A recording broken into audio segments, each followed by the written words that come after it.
హైదరాబాద్ లో జరగబోయే మనీ మంత్ర money manifestation classes కి ఇప్పుడే కాల్ చేసి రిజిస్టర్ అవ్వండి.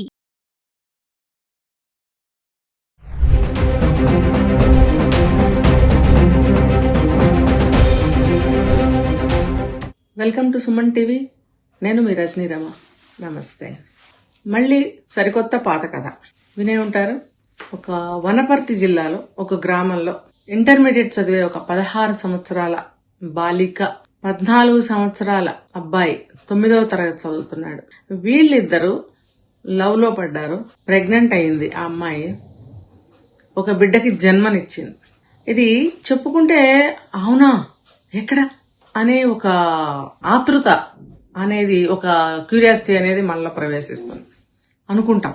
మళ్ళీ సాధారణమే అయిపోయింది కదా, ఏముంది ఇందులో, ఎన్నిసార్లు చెప్తారు, ప్రతిరోజు ఎన్నో జరుగుతున్నాయి, ఎవడు చావు ఆడు చావని, ఎవడికి నష్టం అనుకునే వాళ్ళు ఉన్నారు, అనుకుంటారు కూడా. చూడండి, సూర్యుడు ఉదయిస్తాడు, అస్తమిస్తాడు, చంద్రుడు వస్తాడు, మళ్ళీ అస్తమిస్తాడు. ఇదంతా కొన్ని వేల కోట్ల సంవత్సరాల నుంచి జరుగుతున్నది, అందరికీ సర్వసాధారణమే కదా, అది మర్చిపోతారు అంతే. అలాగే ఇది కూడా ఉదయిస్తుంది, సాయంత్రం అవుతుంది, రాత్రి అవుతుంది, లేస్తాము, మళ్ళీ పనులు చేసుకుంటాము, దైనందిన కార్యక్రమాల్లో పడిపోతాం. ఇలాంటివి కాసేపు వింటాం, మర్చిపోతాం. ఆ నష్టము ఎవరికి జరుగుతుంది, ఎందుకు జరుగుతుంది, అది వాళ్ళు ఆలోచించుకోవాల్సిన విషయం. ఉరిమి మంగళం మీద పడ్డదట. ఓకే, అలా ఇలాంటి దరిద్రపు సంఘటనలు, ఇట్లాంటి దారుణాలు జరుగుతున్నప్పుడు ప్రతిదానికి ఒక గవర్నమెంట్ యాక్షన్ తీసుకోవాలనో, లేకపోతే దానికి ఒక స్కూల్కి సంబంధించిన వాళ్ళు జాగ్రత్త తీసుకోవాలనో ఏదో ఒకటి చెప్తారు కదా. ఇప్పుడు ఎవరైనా సరే ఎంతవరకు దాన్ని కాచి కాపాడుతారు, ఎంతవరకు కేరింగ్ తీసుకుంటారు, అసలు అది వాళ్ళకి ఎంతవరకు అవసరము, దేశంలో గాని, ఒక రాష్ట్రంలో గాని, ఒక ఊర్లో గాని ఉన్న పెద్దలకి, ఎవరైతే లీడర్షిప్ లో ఉన్నారో వాళ్ళకి ఎన్ని పనులు ఉంటాయి. వాళ్ళకి ఇవేనండి పనులు? ఈ ఈగలు, దోమలు లాంటి విషయాలైనా వాళ్ళకి కావాల్సిందే. ఇది ఎవరికి నష్టం జరిగిందో ఆ ఇంటికి ఇది చాలా పెద్ద విషయం. ఇది ఎవరు గ్రహించాలి? ఎవరికైతే నష్టం జరిగిందో ఆ కుటుంబ సభ్యులు ఆలోచించాల్సిన విషయం. మరి ఆ పాప ప్రెగ్నెంట్ అయితేనో, ఆ పిల్లవాడు ఇలాంటి తిరుగుతున్నప్పుడు ఖచ్చితంగా వాళ్ళ మూమెంట్స్ అన్ని తెలిసిపోతాయండి. వాళ్ళ బాడీ లాంగ్వేజ్ చెప్తుంది వాళ్ళు ఏదో తప్పు చేస్తున్నారు అని. వాళ్ళ చూపులు తెలుస్తాయి, వాళ్ళ మాటలు తెలుస్తాయి, వాళ్ళ బిహేవియర్ తెలుస్తుంది. ముఖ్యంగా ఇలా ఒక అమ్మాయిని ప్రేమించాను, ఒక అబ్బాయిని ప్రేమించాను అన్నప్పుడు, వాళ్ళు సెక్సువల్గా ఇలా మీట్ అవుతున్నప్పుడు ఖచ్చితంగా వాళ్ళ చూపుల్లో, వాళ్ళ పనుల్లో, వాళ్ళ చేష్టల్లో తేడాలు ఖచ్చితంగా తెలుస్తాయి. వాళ్ళకి, చూసే వాళ్ళకి తెలుస్తుందండి. తెలిసినప్పుడు అది కనిపెట్టాల్సిన పూచి బాధ్యత ఎవరిది? తల్లిదండ్రులదే కదా. లేదు, ఇంట్లో ఇంకా ఎదిగిన పెద్ద పిల్లలు ఉన్నారు, అన్నదమ్ములు, అక్క చెల్లెలు, పెద్దవాళ్ళు ఉన్నారు, వాళ్ళు కూడా వీళ్ళని గమనించగలరు. అలా గమనించి వాళ్ళ మీద సరైన శ్రద్ధ పెట్టడము, కేరింగ్ తీసుకోవడము, తగినంత జాగ్రత్తలు తీసుకోవడం అనేది చేస్తున్నారా? అసలు ఏంటండి ఈ పేరెంట్స్, ఉద్యోగాలు చేసేవాళ్ళైతే ఉద్యోగంలో మునిగి చస్తున్నారు, మరి ఏదో కూలి పనులు, చిన్న చిన్న పనులు చేసుకునే వాళ్ళు పొట్ట గడవటం కోసం వాళ్ళు ఇవన్నీ పట్టించుకోరే, పోతే పోని. కొంతమంది ఉన్నారు చూసారా, వాళ్ళు ఏమవుతుంది, ఇవాళ కాకపోతే రేపైనా జరిగేది కదా, అది ఏమైతుంది, ఏం కాద్ది అనుకునే వాళ్ళు ఉన్నారు. అంటే ఇది నేను అబ్బాయిల విషయంలో. మరి అమ్మాయిల విషయంలో ఎలా అనుకుంటే సరిపోతుందా? మరి అమ్మాయి తల్లిదండ్రులు ఏం చేయాలి? ఇప్పుడు అమ్మాయి తల్లిదండ్రులైనా సరే ఏం పర్వాలేదులే, ఏమైతుంది అని అనుకుంటే నేను చెప్పలేను. లేదు అంటే అమ్మాయిల విషయంలో తల్లిదండ్రులు ఎటువంటి జాగ్రత్తలు తీసుకోవాలి?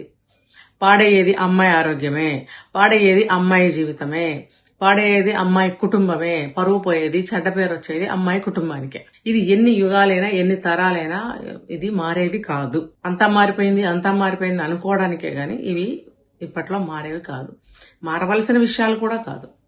మరి అలాంటప్పుడు ఇంత తేలిగ్గా తీసుకునే తల్లిదండ్రులు ఉన్నారా అమ్మాయిల విషయంలో? మరి అలాంటప్పుడు ఇప్పుడు పర్టికులర్ ఈ కేసులో, వనపర్తి కేసులో, ఇప్పుడు ఆ బిడ్డ పుట్టినప్పుడు ఆ అబ్బాయి తల్లిదండ్రులు, మా అబ్బాయికి ఏం సంబంధం లేదు, DNA టెస్ట్ చేయండి. ఇది ఒక తమాషా అయిపోయిందా? DNA టెస్ట్ ఇది ఖాళీగా కూర్చున్నారా మీకు ఈ టెస్టులు చేయడానికి?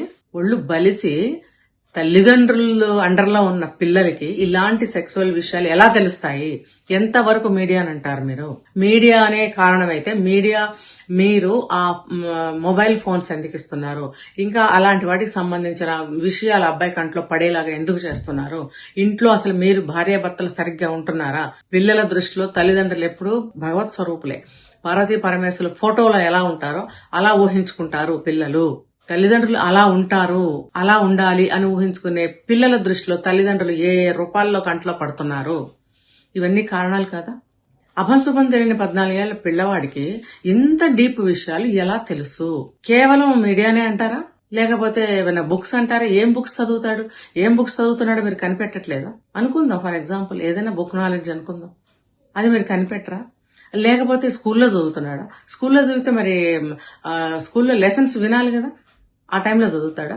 లేకపోతే లీజర్ అవర్స్ లో చదువుతాడా? అసలు మీ అబ్బాయి స్కూల్ బ్యాగ్ లో ఏం బుక్స్ ఉంటున్నాయి, ఏమేమి వస్తువులు ఉంటున్నాయి మీరు గమనిస్తున్నారా? అట్లానే అమ్మాయి విషయంలో కూడా గమనిస్తున్నారా? ఎందుకండి ఏదన్నా అయితే ఊరికి ఏడి చస్తారు? ఎందుకండి గట్టిగా మాట్లాడితే ఆత్మహత్యలు చేసుకుని చావడం? ఎవరికి నష్టం అండి ఇది? ఒక కుటుంబాన్ని ఫామ్ చేసుకుని, ఒక ఇంటిని నిర్మించుకుని, ఒక సమాజ సంఘ జీవనం మీరు గడుపుతున్నారు, ఒక మంచి జీవితం కోసం ఎంతో కష్టపడుతున్నారు.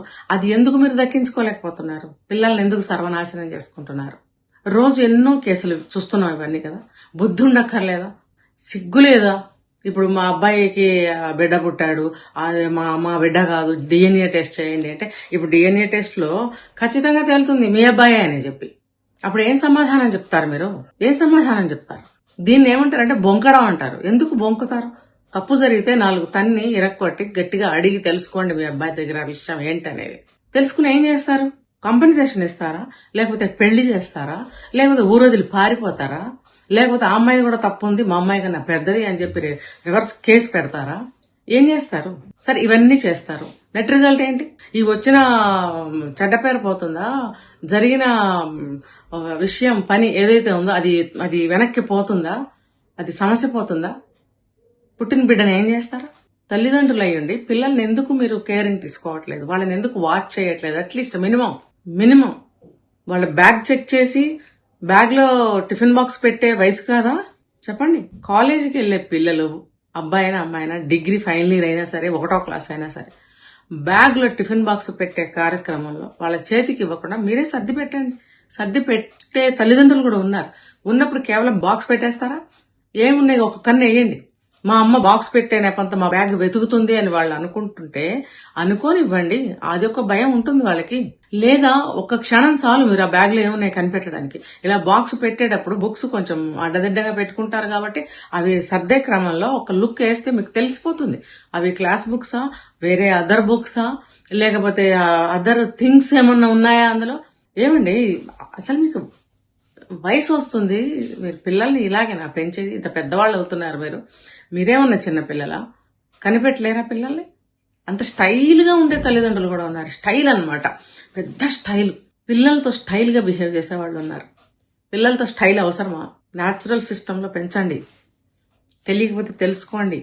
అసలు నన్ను అడిగితే పేరెంట్స్ అందరూ కూడా కౌన్సిలింగ్ తీసుకోండి. అప్పుడప్పుడు తీసుకుంటూ ఉండండి. పిల్లలతో ఎలా బిహేవ్ చేయాలి, పిల్లల్ని ఎలా పెంచాలి, మీరు మీ స్ట్రెస్ నుంచి కానీ, ఫ్రస్ట్రేషన్ నుంచి కానీ, మీ యొక్క ప్రాబ్లమ్స్ నుంచి కానీ ఎలా బయటపడాలి, ఎలా ప్రశాంతంగా ఉండాలి, ఎలా టేక్ ఇట్ ఈజీగా తీసుకోవాలి, ఎలా బ్యాలెన్స్ చేసుకోవాలి, ఇవన్నీ కూడా మీరు కౌన్సిలింగ్ తీసుకుంటే చాలా వరకు మీకు సలహాలు దొరుకుతాయి. దాని ప్రకారం మీరు పిల్లల్ని పెంచుకోండి. అంతేగాని పెద్ద పిల్లలు అయ్యారులే, వాళ్ళ పనులు వాళ్ళు చేసుకుంటున్నారులే, స్కూల్కి వెళ్తారులే అనుకుని వదిలేస్తున్నారు కదా, దాని పర్యవసానాలు ఇవి. ఇప్పటికైనా తల్లిదండ్రులకు నేను చెప్పేది ఏంటంటే బుద్ధి తెచ్చుకోండి. పిల్లల్ని దారిలో వదిలేయటం కాదు, రోడ్డు మీద. వాళ్ళు గాడిదలైతే గాడిద తల్లిదండ్రులు అనమాట, వాళ్ళ తల్లిదండ్రులు. అంటే దాన్ని అర్థం చేసుకోండి. అంటే మీరు ఆ రకంగా వదిలేస్తున్నారంటే మిమ్మల్ని ఏమనాలి?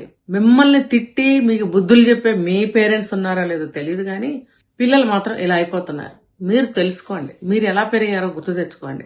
మీ మీద మీ తల్లిదండ్రులు ఎలా నిఘా పెట్టుంటారు, లేకపోతే ఎలాంటి జాగ్రత్తలు తీసుకుంటారు, అవన్నీ గుర్తు తెచ్చుకోండి. అప్పుడప్పుడు కౌన్సిలింగ్ తీసుకోండి. పిల్లలకి విద్యతో పాటు బుద్ధులు కూడా నేర్పండి. ప్రపంచ జ్ఞానాన్ని పరిచయం చేయండి. ఏది మంచి ఏది చెడు తెలియచేయండి. అంతేగాని చిన్న వయసులో మా పిల్లలు బ్రహ్మాండంగా చదువుతున్నారు, బాగానే వెళ్తున్నారులే, వాళ్ళ పనులు వాళ్ళు చేసుకుంటారులే, మా అవసరం లేదులే అని హాయిగా ఊపిరి పీల్చుకుంటుంటే తర్వాత ఊపిరి ఆగిపోయే పనులు చేస్తున్నారు వాళ్ళు. తర్వాత జీవితాలు ఎటుపోతాయో దానికి ఎవరి నిర్ణయానికి వాళ్ళకే నేను వదిలేస్తున్నాను. నమస్తే.